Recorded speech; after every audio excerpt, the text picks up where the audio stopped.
اللہ علیک یا محمد صلی اللہ علیک یا محمد صلی اللہ علیک یا محمد صلی اللہ علیک یا محمد.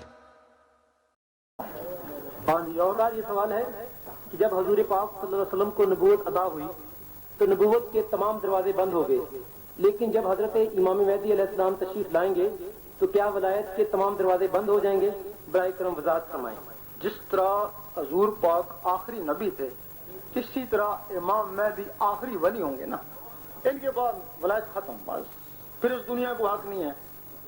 اگر دنیا ہے قائم ہے تو انہی سلطانوں کے ذریعے قائم ہے. جس دن سلطان ختم ہو گئے دنیا ختم ہوگی. اس کا یہ دوسرا سوال انہوں نے پوچھا ہے کیا ڈیوٹی والے اولیاء کرام اس وقت اپنے فرائض سر انجام دیتے رہیں گے؟ مطلب پھر اگر سلسلہ شروع ختم ہوا تو سارا ہی ختم ہو گیا، بس پھر تو قیامت کو ہی آنا.